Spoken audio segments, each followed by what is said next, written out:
In the city of Lagos, where wealth sparkled brighter than the streetlights, a story unfolded that no amount of gold could bury. It began in the mansion of a man who believed that money could buy everything, even love. Inside his lavish home stood Chike, a tall, well-built black African millionaire in his early 40s. Dressed in a perfectly tailored Italian suit, he admired himself in the mirror, adjusting his cufflinks with a smug smile. His Rolex caught the chandelier's light, reflecting the pride in his eyes. For Chike, appearances meant everything. "A man like me deserves perfection," he muttered to himself. "No ordinary woman should stand beside me." Just then, Amara entered the room. She was his wife, a gentle and kind-hearted woman in her mid-30s, dressed in a modest peach gown. Her natural beauty radiated quietly, the kind that did not demand attention but warmed hearts. With hope in her voice, she said softly, "Chike, the guests are waiting. Should we go down together?" Chike's expression hardened as his eyes scanned her outfit. His confident smile faded, replaced by cold disdain. "You really plan to go out looking like this?" he scoffed. "You're too plain, Amara. Tonight is about appearances. I can't let people see me with a woman who looks so ordinary." His words sliced deeper than a blade. Amara's eyes glistened with unspoken pain, yet she forced a smile, swallowing her tears. Downstairs, the ballroom sparkled with glamorous guests in dazzling gowns and sharp tuxedos. Laughter and clinking glasses filled the air as Chike entered alone, his smile broad and confident. The empty seat reserved for Amara remained untouched, fueling whispers among the crowd. "Where's his wife? Doesn't she usually attend?" one guest whispered. "He probably left her behind." "She's not the type for this circle," another replied. Chike smirked as he overheard, taking pride in their assumptions. Unseen by him, Amara stood upstairs in the shadows, watching silently as her husband wrapped his arm around a diamond-clad woman, blending seamlessly into the glittering crowd. Her heart sank, for in that moment she realized she was losing not just her place beside him, but her place in his heart. Later that night, when the music faded and the mansion grew quiet, Amara confronted Chike. "Chike, do you even see me anymore? Or am I just invisible to you?" she asked, her voice trembling yet firm. Frustrated, he snapped, "You don't get it, Amara. A man of my status cannot be tied to a woman who looks ordinary. You drag me down." His words echoed through her chest, breaking something fragile inside her. Tears slipped down her cheeks, but she did not raise her voice. Instead, she whispered, "I was never ordinary when I stood beside you at the altar." "I was your choice then. What changed?" Chike turned away, offering no answer, no comfort. In his silence, Amara heard the finality of abandonment. The following morning, as dawn lit the mansion, Amara packed her suitcase. Dressed in a simple cream blouse and black trousers, she moved slowly, folding away the remnants of her life. On the bed rested their wedding photo. Her hand lingered on it before turning it face down. "I gave him everything, my youth, my loyalty, my dreams," she whispered to herself, voice breaking. "But if he cannot see my worth, I'll find it myself." With that, she wheeled her suitcase out of the gates, leaving the mansion and her broken vows behind. Life outside the walls of wealth was harsh. Amara wandered the city, facing rejection after rejection.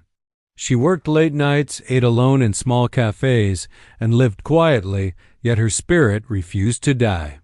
Eventually, she found work at a modest clothing boutique.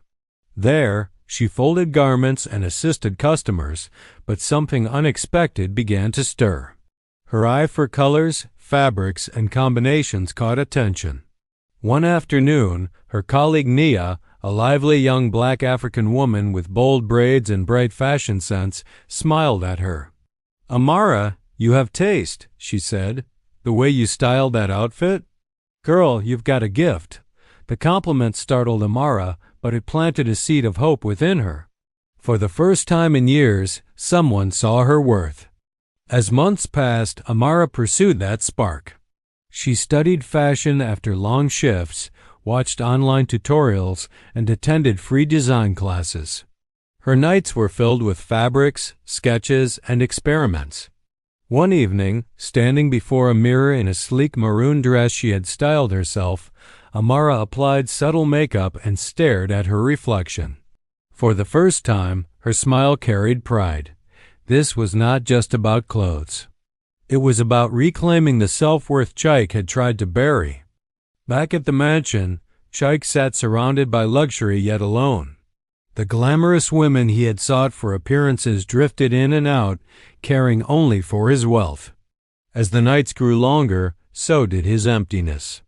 The man who once dismissed his wife as too plain now found himself lonely in a house echoing with silence. A year later, a prestigious charity gala swept the city with anticipation. It promised the finest crowd, cameras, and media coverage. Chaik received his invitation with satisfaction. "Another night to remind them who I am," he smirked. But destiny was weaving a different plan. Among the list of honored guests was a name he never expected, Amara. And so, the woman once rejected for being too plain was about to return. Not for revenge, but as living proof that true beauty lies not in outward appearances, but in resilience, strength, and grace. When their eyes would meet again, Chaik's pride would finally face its reckoning. The night of the charity gala finally arrived, painting the city with golden lights and the hum of luxury cars pulling up to the grand venue. Inside the ballroom, crystal chandeliers shimmered over marble floors, while live jazz music floated through the air. The room buzzed with wealthy investors, dignitaries, and celebrities all dressed in the finest attire Africa's fashion houses could create. Chaik entered, his black tuxedo polished to perfection, his steps confident as cameras turned toward him. He was used to being the center of attention, the man everyone envied. Yet deep down, loneliness still clawed at him, though he buried it behind his practiced smile. As he mingled with the crowd, exchanging handshakes and empty compliments, the entrance doors opened. A hush fell over the room. Heads turned, whispers spread like fire, and all eyes locked on the woman who had just walked in. It was Amara, but she was no longer the woman he once called plain. She stood radiant in a floor-length golden gown with delicate beadwork, her natural hair styled elegantly, her posture commanding yet graceful. Every detail of her presence spoke of strength, confidence, and beauty, born not from wealth but from resilience. The camera swung instantly toward her, flashing relentlessly as the crowd murmured in awe. Chaik froze mid-conversation, his glass trembling slightly in his hand. His heart pounded as he stared at the woman he had abandoned, the woman who now carried herself like a queen. "Amara?" he whispered under his breath, his voice almost breaking. Amara, however, did not flinch. She walked past him with calm poise, greeting other guests with warmth. Her success had earned her a rightful place among the elites of society. Over the past year, her talent had flourished. The boutique had turned into her own fashion label, and she had designed collections that caught international attention. Tonight, she wasn't just a guest.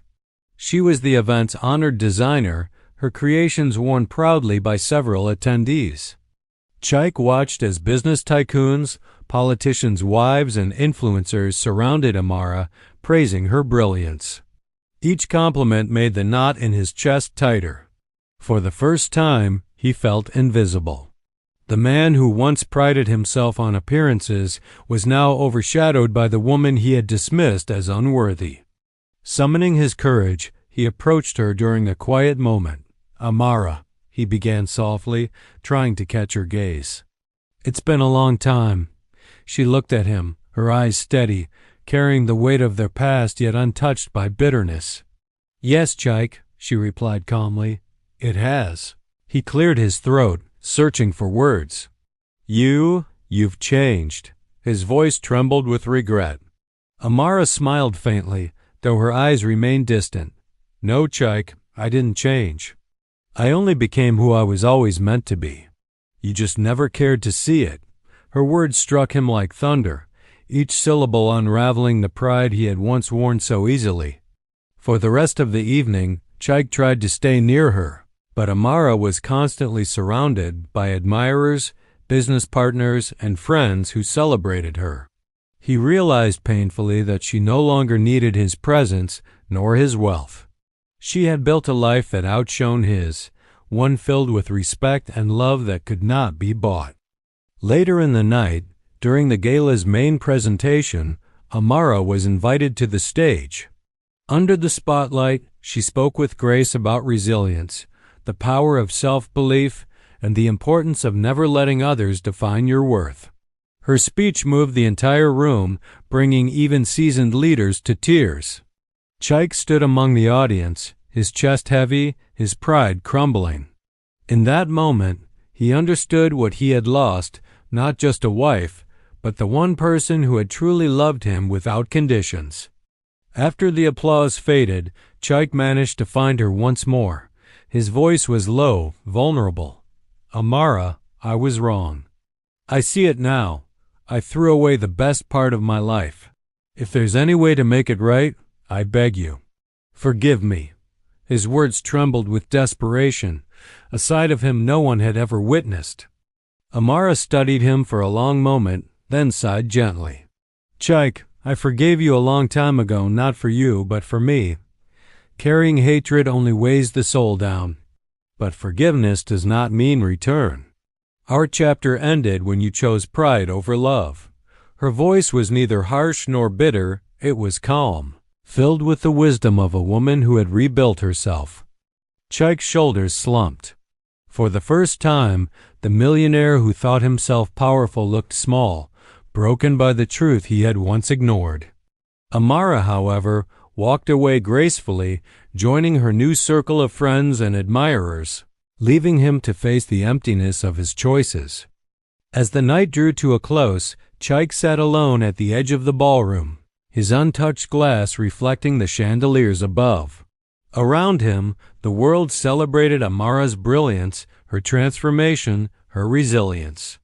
And he realized, with tears brimming in his eyes, that he had lost not because she changed, but because he had failed to see her worth when it mattered most. Outside, the city lights glowed as Amara stepped into a waiting car. She leaned back against the seat, a soft smile on her lips. She was no longer the woman who had once been silenced and dismissed. She was a woman reborn, standing tall in her own light. And as the car drove away, she left behind not just the mansion or the marriage, but the shadow of a man who had underestimated her. Narrator's voice closed the story. True beauty is never plain. It lives in strength, in kindness, in resilience.